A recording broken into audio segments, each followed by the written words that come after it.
We are changing our minds around the financials of our business. Day 2 of Profit First and looking at things differently. A lot of great conversations and content here. And so, as always, it's about you. Yet I've got my little nuggets and notes and how to tie this into what we do on a day-to-day basis, and maybe, just maybe, how some of you are running your real estate operations, and especially your real estate financing. So with that being said, what do you guys got? What got your attention? Well, I like the new accounting formula. Sales minus profit equals expenses. And focusing on that. But what I really liked was number 2, serve sequentially, because it's talking about taking those little pieces out from your income, the profit, the owner's compensation, the tax, and then the operating expenses last. And then you pay your bills from what's left with the operating expenses. So if you can't afford those expenses, then you get rid of them.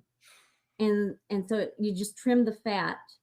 And what I did immediately after reading that, this was like 2:00 in the morning, I went to this tech thing that I've been paying for KV Core to learn the tech that I don't really use that often because it's just videos and it's whatever. So I canceled it because I have Wired Wednesday here with you guys, with Maria. And then KV EXP actually offers for free tech advice on Tuesdays and Fridays. So I have Tuesday, Wednesday, and Friday that I have someone I can turn to for free. So that's what absolutely. And you even have, if you run into a challenge, our entire technical support department for free. That's Monday through Friday, 24 hours a day. That's right. So, that's right. Exactly. And I love that you looked and cleared, because that's part of this process. So let's step back to the first thing you led with, because what you focus on expands. And so what we've all been taught and what we focus on is sales minus expenses equals profit. How almost every company is run up to this point. And so you focus on sales, and unfortunately, you focus on creating expenses, because your mind, when it hears something, it thinks you desire that. Your subconscious works. So if you constantly talk about negative things showing up in your life, what shows up in your life? Negative things. Negative stuff. It's crazy how the magic works, right? And so changing the formula to sales minus profits. In fact, it's going to be sales minus profits minus your paying your bills for you personally. So you got to be running this as a true business, and we're going to get into that in a little bit. Yet it's going to be sales minus a number of other things ultimately equals expenses, and that is what you run the company on. And it's running your company. This also philosophy, and I love how it ties in. And again, we'll make some connections later in the call. You can even use some of this now in your personal life, that money comes over to the personal life, and you start peeling off the have-tos, like mortgage, food, utilities, until you get down to what's left, rather than just kind of winging it. It's also one of the reasons we have an incredible budget process that I can't wait to be sharing with you guys, and maybe getting that back and up and running because of this room, on personal budgeting, because I do a lot. Again, my goal is to have all of you financially free. That not only means having incredible profit coming in the door, it also means having no more debt. And that budgeting piece is going to help with that. That being said, I have seen folks waiting. So Julianne, you are up. Justin, you're going to be right after. Okay. Obviously, I made a comment with my mic not on. So I like, of course, the mindset portion of this. And the way that the author describes having to do it scrappy because you got no money. And then when you've got the money, you get bougie. So I guess to put it in a nutshell. Um, and that is applicable everywhere in life. You know, the small plate concept. Now, I knew about the small plate concept, but I never really thought about it so far as like money. I haven't applied it to other areas of my life, you know. And so the mindset that we can do it, and we do it scrappy when we have to. I mean, I took steps and did something super scrappy. I pieced it together. And then now it's like, oh, I've got this like funnel where I can gather leads and do this and do that and do all these fancy schmancy things, which yes, helps me scale. That's not necessary. I mean, I do need to have my marketing, but I can cap it out. I don't have to be super bougie, and I can do it scrappy because you know what? It actually boosted my commitment. It boosted my creativity. I didn't get lazy because I had all this bougie stuff around me. And so it's like, you know, it was like grassroots marketing. I mean, literally building, you know, a business out of talking to people and not just dropping ads. You know, you can't expect to drop a Facebook post and just be like, oh, I'm going to sit back and wait for the money to come, you know. And in real estate, I mean, it's like, you know, if you're sitting in an empty open house, I don't know what the, you know, what that, you know, the things that you could do. You got to get scrappy. That feeling sucks, I'm sure. So, anywho, and y'all know I'm not a real estate agent, so I don't really understand all of that, but I'm able to take that and apply it to basically anywhere in life. And this mindset portion on page 43 and 44, where I'm talking about growth and how if I don't spend the money, I can't grow. And it's like, you know what? Everybody's making, there's a lot of people out there who make money on trying to teach you to scale your business. And you don't need to be dropping a $10,000 fee on somebody to hire, you know, to consult with you until you get to the point. If you're making 500,000 a year and you want to scale to $1 million, then yeah, you got to pay that $10,000 to find that one area you got to tweak. But damn, we're just getting started here, you know? So anyways, that's my 2 bits. Well, and I challenge you, you could spend, if you're making 500,000 a year, you could spend 50 grand a year on that scale if you so chose. The key is that it's part of the budgetary planning. That's where we're going with this. We're not grabbing expenses because we think they're going to take us somewhere. We are going to use our sales minus profits equals expenses. And then depending on what's there, allocated accordingly for operational expenses and growth expenses. We can do both. And yet I want to take you back as well because she started with page 39, Parkinson's Law. Parkinson's Law, in essence, the more we have of something, the more of it we consume. So you have a larger plate, you're going to put more on it, you're going to consume more food. I love the toothpaste analogy because we've all lived it. New tube of toothpaste, man, just load that on, you know, the toothbrush. And then when you get down to the end, you're doing everything you can to squeeze out one pearl size amount that's still going to do the job.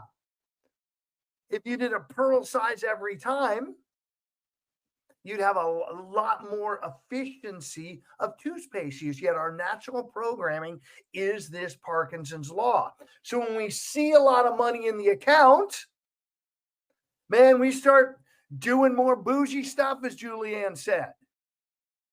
And so the key with this, as he lays in, is to really start allocating stuff out so your operational account for your business is a small target. And we'll give you some other tools on how to make that happen as we go along today. Justin, what do you got, brother? So again, I'm really getting a lot out of this particular book. Before I start with today in chapter 2, I'm going to reflect back upon yesterday, that survival trap. I was thinking about that with a couple of the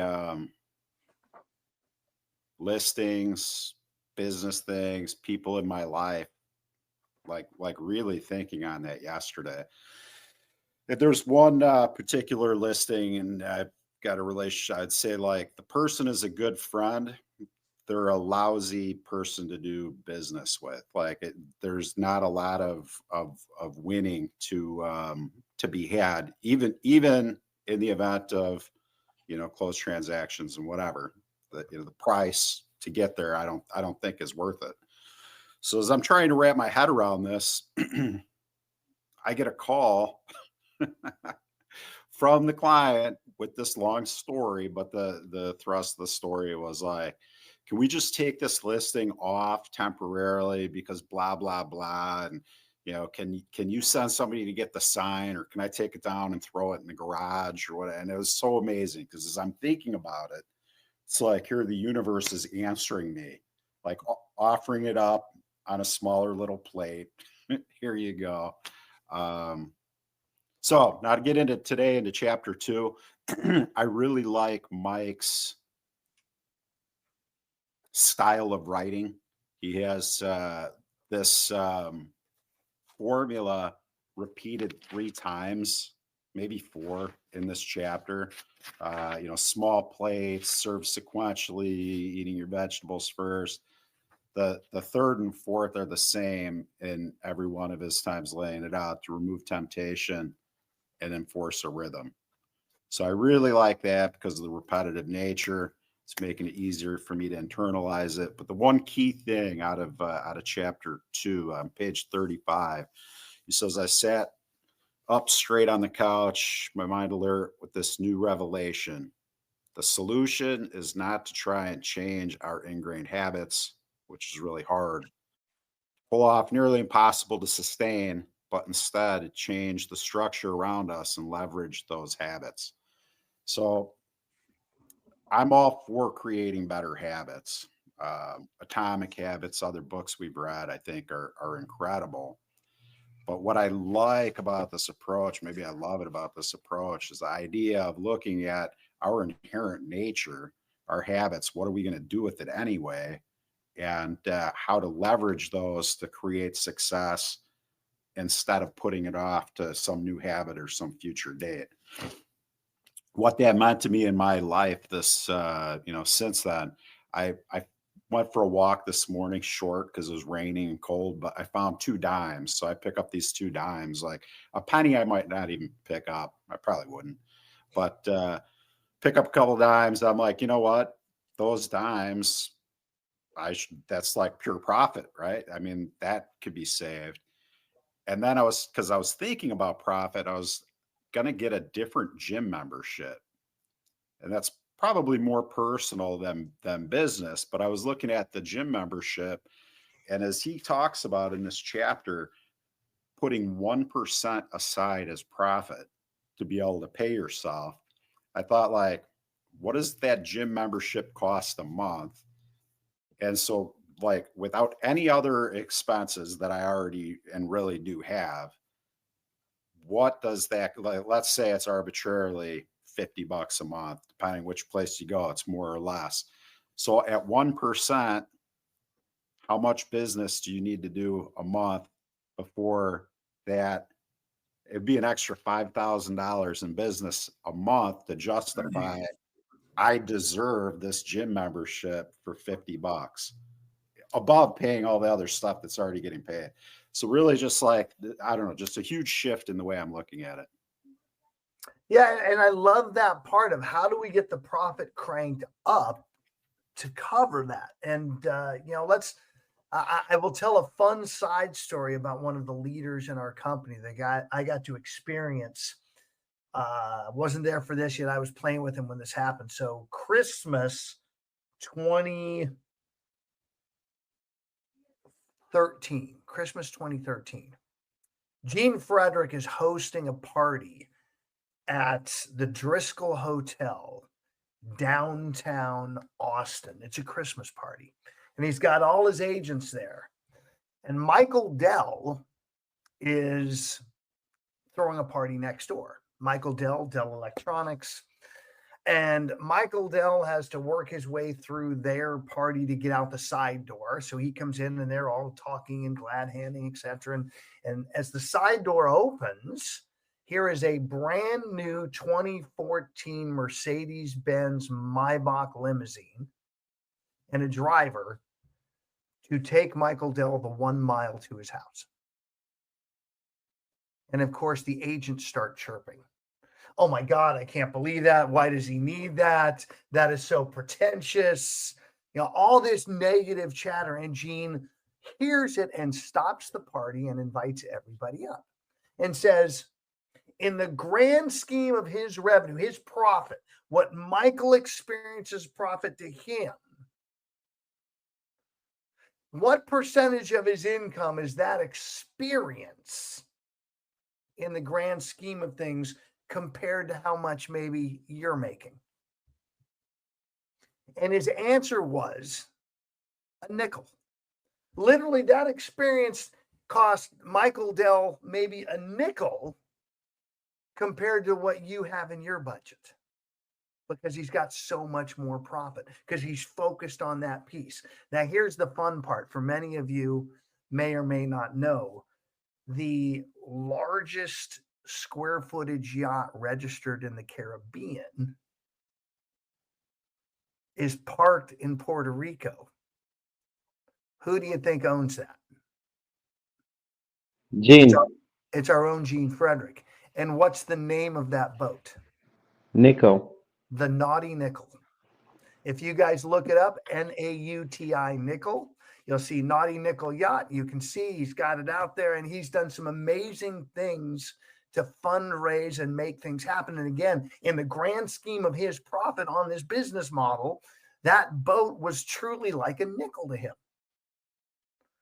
The key is that you're squeezing out that profit, that you have things that are showing up as pure profit. That's why passive income is so critical to your long-term survival, that you've got revenue showing up without expenses of time or income. That's when you are truly free. We talk about passive income through rental properties, and yeah, a portion of that is passive, yet many of you are investing massive time, and then sometimes expenses come up and eat into that profit. Just know there are tons of other options out there for you, and to start exploring, be open, starting with your business and then scaling out. What else you guys got? I got another nugget I want to get in here today. And go for it, my dear. I just want to say I'd never really thought about the difference between rental income and residual income with such clarity, right? The expenses, or the lack of expenses, and the expenses and the time. So one of the things, and this was on the audio only, he was talking about the pundit saying, sell your way out of it.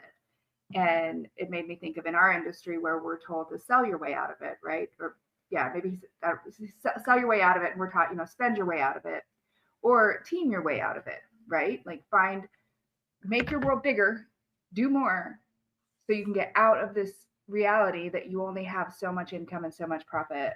And I thought it made me look at the MRE book, Gary Keller's book, for those of you not in real estate, and realize, it's such a self-serving book. Like, it serves him to have people sell a lot of real estate with no cap, and all it's doing to the agents is turning them into little machines, little machines. So, there's benefits to it. And then I also, listening to what Justin was saying, was reminded of the rhythm, and the rhythm of, and this was also in the audio only, I think, as well, where he talked about the rhythm being reward, protect, and serve.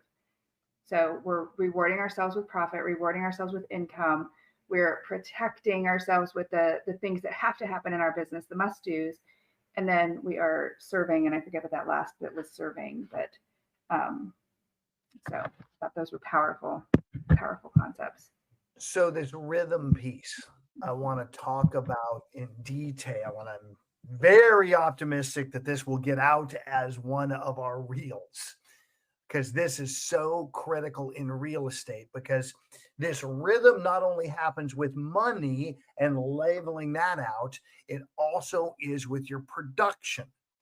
And so Coach Russ has developed what's called the magic pending number. And every one of you have that. If you tell me your financial goals for the year, we can take that based on the average commission in your marketplace, based on some other details of a formula of turnover, and we can get to the number of how many pending you need to have at all time. By the way, for most of you that I'm talking to right now, based on your current financial goals, it's 2 or 3. It's not a big number. And so the key is that you get to that pending number, that many in escrow, maybe add one more so you have a buffer.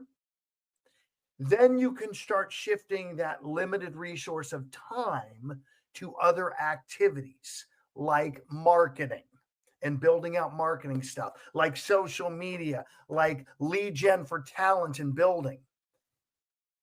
And the way you get there is by 100% focus on prospecting. As Julianne said, get scrappy. That's what prospecting is. That is you being scrappy. How much does it cost you to pick up the phone and call people? How much does it cost you to go knock doors and talk to people? How much does it cost you to go hang out where people are and engage them in conversation to see if they have a real estate need? You get scrappy, you do it all day, every day until you hit your magic pending number. No, for me, by the way, playing this game, brand new agent in a brand new city, Austin, Texas, where if you throw a rock, you hit a real estate agent, right, Mark? I went from brand new agent in 90 days to 25 listings by being scrappy. 25 listings in 90 days, capped in 135 days, more than 75 units, my fair share in real estate, by being scrappy. So this now with the magic pending number, because I was in the red book, Ann, so I was following that model. I was teaching that model. I was being one of those little machines generating profit for somebody else. In fact, guys, I was the first coach in that place at the direction of the coaching team to become a profit first professional to implement this across KW until the powers that be realized what that would do to their cash flow. And then it got kiboshed. So I want to let you guys know on this that, gosh darn it, this is part of your key to truly getting free. Having a profitable operation, building it to the scale where it is self-sustaining with people, processes, and systems, you can absolutely get off the treadmill of real estate and start living the life you desire. Magic pending number is key, though. So if you want to know that, let's have a conversation. We can do the quick math and make it happen. What else you guys have? So, it made me realize that, especially in real estate or in almost any business, actually, there's the shiny object syndrome, And so everyone, number one, has the answer to your problems in business. And number two, they always say you have to spend money to make money. So what I like is that they talk about the serving sequentially, right? So eating the veggies, it to me was like, took me back to doing the one thing that you can do and get the best outcome. So that's kind of where I went with that. And not what is that one thing? What is that one thing, Alicia? Have conversations. Right? All of you, I don't care what industry you're in, what you're doing. I'm talking to my buddy Mark here as well. You are paid in direct proportion to the number of conversations you have. And so most agents are sitting around waiting for the phone to ring, waiting for people to say, come list me, come buy. If you just talk to enough people every day. And that's why I love focusing on expireds and for sale by owners and pre-foreclosures. Those are all pools of people that have a real estate need or desire. There's your lead gen right there. And if that's a place we should develop some training real quick and get it out there, you guys let me know. That's what I built my 25 listings in 90 days on. I was strictly talking to expireds first, for sale by owner second, and pre-foreclosures third. All day, every day, 8 to 10 hours a day, unless I was on appointments. Did it create massive chaos in my world? The CEO of Keller Williams knew my name as a brand new agent because of the complaint call she was getting. Okay? And it was my kind of chaos, which then my team leader and I worked on building the systems and processes to handle my type of chaos. And again, implementing that we were able to pull profit out because we had so much going. We could now allocate profit, stick it aside, and be able to maybe even build some people in. It was me and a VA ultimately that did over 75 units a year. So it is absolutely doable. Who wants to close us out? We got 1 minute.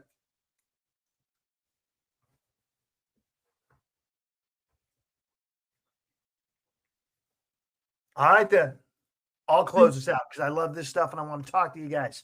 I am going to close out the recording first here.